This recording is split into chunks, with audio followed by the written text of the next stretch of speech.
मुर्गी का सुनहरी अंडा। एक गांव में कल्लू नाम का एक कसाई रहता था। उसकी गांव में मीट की दुकान थी।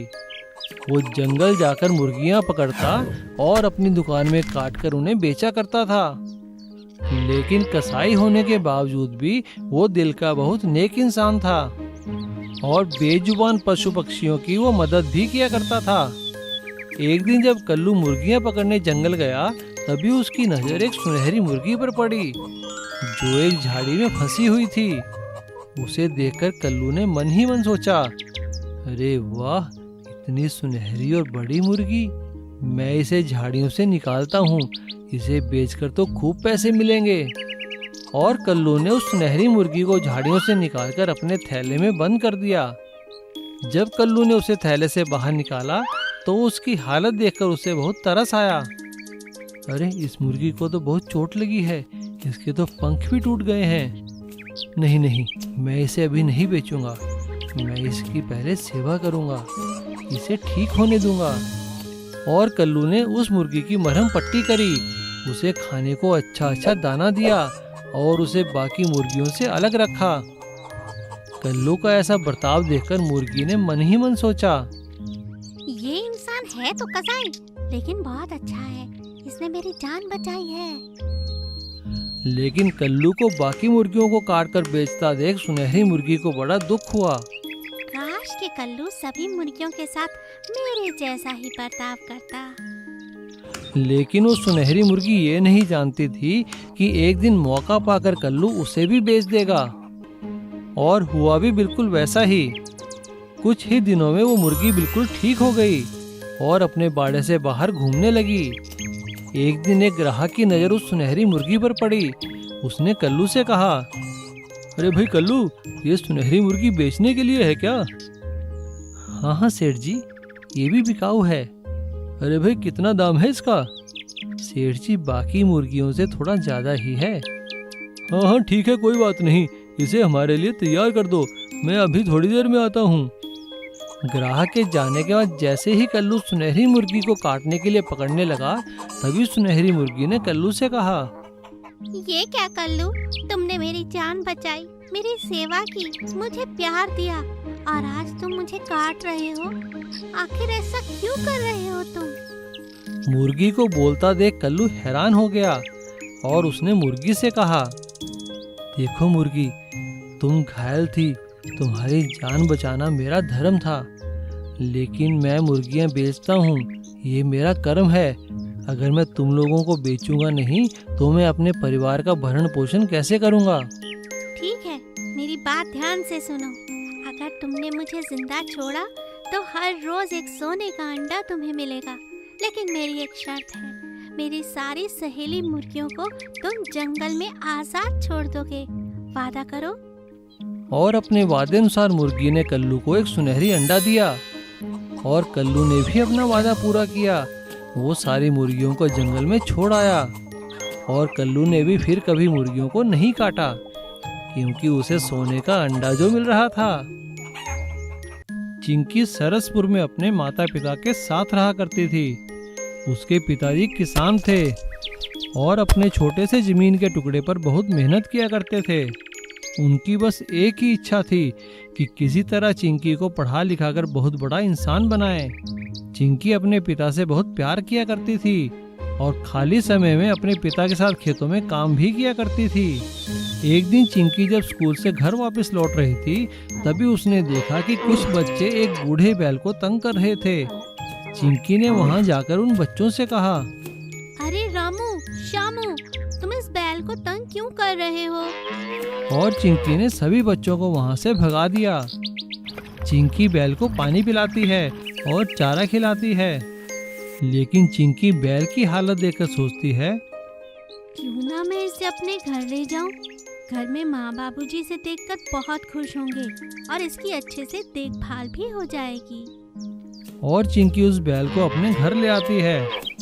चिंकी के साथ बैल को देखकर उसके माता पिता हैरान होते हैं। अरे चिंकी बेटा, ये बैल कहाँ से ले आए तुम? चिंकी उन्हें सारी बात बताती है। बेटा, तुम्हें तो पता है ना, हमारे खुद खाने के लाले पड़े हैं, हम इस बैल को क्या खिलाएंगे? चलो, अब तुम ले ही आई हो तो ये हमारा मेहमान है, हम इसकी खूब सेवा करेंगे। अच्छा ठीक है, मैं इसे अंदर बांध देती हूँ। चिंकी और उसके माता पिता बैल की खूब सेवा करते हैं, लेकिन वो कहीं जाता नहीं है, वो उनके ही घर रहता है। एक दिन चिंकी की माँ ने चिंकी से कहा, अरे बेटा चिंकी, जरा जाकर खेतों में अपने पिताजी को खाना तो दे आओ। ठीक है माँ। चिंकी रोटी लेकर खेत की ओर चल पड़ती है और वो बैल भी उसके पीछे पीछे खेतों की तरफ चलने लगता है। चिंकी उसे खेतों में देखकर हैरानी से पूछती है, अरे तुम यहाँ पर कैसे? चिंकी की बात सुनकर वो बैल बोलने लगता है। बैल को बोलता देख चिंकी और उसके पिता हैरान हो जाते हैं।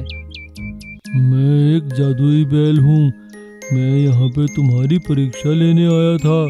तुमने मेरी बहुत सेवा की है, मुझे ठीक किया है, अब मेरी बारी है तुम्हें इनाम देने की।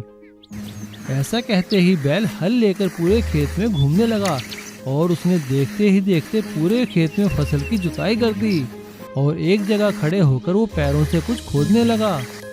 काफी देर खोदने के बाद वहां से एक सोने का भरा घड़ा निकला। बैल ने वो घड़ा निकालकर चिंकी के पिताजी को दे दिया और तभी अचानक वहां एक तंदुरुस्त बैलों की जोड़ी भी आ गई। बैल ने चिंकी के पिता से कहा, मैं अब जा रहा हूँ, ये बैलों की जोड़ी तुम्हारी खेती में मदद करेगी और ये सोना चिंकी की पढ़ाई लिखाई के लिए। ऐसा कहकर जादुई बैल वहां से गायब हो गया।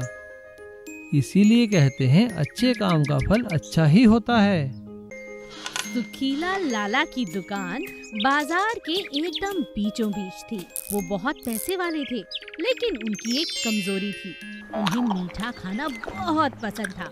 एक दिन उनकी दुकान के सामने एक हलवाई नई दुकान खोलता है। उसके यहाँ पर रोज सुंदर सुंदर बड़े बड़े मजेदार समोसे बनते, जलेबी बनती, लड्डू, रसगुल्ले और बहुत तरह की मिठाइयाँ बनती और पूरी खुशबू लाला जी की दुकान तक आती। यह बात देखकर लाला जी के मुंह में हमेशा पानी आता रहता और लाला जी जाकर वहाँ पर खूब मजे से लड्डू, समोसे, कचौरी और जलेबियाँ खाते। मजा आ गया भाई, तुमने यहाँ दुकान खोलकर बड़ा अच्छा काम किया। अब तो घर का खाना मुझे बिल्कुल भी पसंद नहीं। मेरी बीवी तो कुछ भी अच्छा खाना नहीं बनाती है। अरे तुम्हारे हाथ के रसगुल्ले भाई क्या बताऊं, सबसे अच्छे हैं। और हाँ, कल इमरती जरूर बनाना, बहुत दिन हुए मैंने खाए नहीं। बिल्कुल लाला जी, कल जरूर बन जाएगी इमरती आपके लिए। अब लाला जी के खूब मजे आते। लाला जी अपनी दुकान पर ही लजीज खाने के व्यंजन मंगाते रहते और खाते रहते। जो भी ग्राहक आता वो हैरान हो जाता यह देखकर कि लाला जी हर समय बस खाते ही रहते हैं। लाला जी की पत्नी उनका खूब ख्याल रखती थी, लेकिन वो इस बात से हैरान थी कि लगातार लाला जी का वजन बढ़ता ही जा रहा है। एक दिन उसने कहा, अजी सुनते हो, तुम्हारा ये वजन कैसे बढ़ रहा है? मैं तो तुम्हारे खाने पीने का काफी ख्याल रखती हूँ। खाने में तेल का जरा भी इस्तेमाल नहीं करती, बस कुछ बूंदे डालती हूँ ताकि तुम्हारा वजन ना बढ़े। लेकिन तुम्हारा वजन तो लगातार बढ़ रहा है। क्या तुम ठीक से खाना नहीं खाते हो जो दुकान पर भेजती हूँ? अरे अरे, कैसी बातें कर रही हो? मैं तो वो सारा खाना खाता हूँ जो तुम भेजती हो। कैसी बातें कर रही हो? लाला जी जो भी खाना उनकी पत्नी भेजती थी उसे नौकरों को खिला दिया करते थे। कौन खाए ये रूखा सूखा? मैं तो जलेबी इमरती खाऊंगा। एक दिन लाला जी की पत्नी चुपके से उनकी दुकान के पास आती है और ये देखकर हैरान रह जाती है कि लाला जी लगातार सामने के हलवाई से सामान मंगवाकर खाते ही जा रहे हैं। अब लाला जी की पत्नी को सारी बात समझ में आ गई कि इसी कारण लाला जी का वजन लगातार बढ़ रहा है। तब वो डॉक्टर के पास जाती है और सारी बात बताती है। अगले दिन लाला जी को रास्ते में डॉक्टर मिल जाता है और वो कहता है, अरे लाला जी, आपका वजन तो लगातार बढ़ रहा है।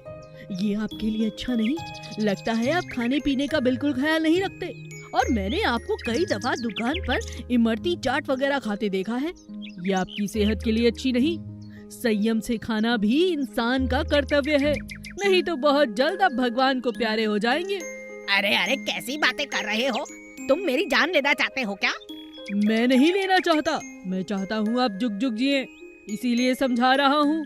लाला जी को डॉक्टर की बात समझ आ गई और अपनी दुकान के सामने शीशे के दरवाजे लगाए ताकि हलवाई के यहाँ जो भी पके उसकी खुशबू उनकी दुकान तक न आए, नहीं तो उनका मन ललचा जाता था।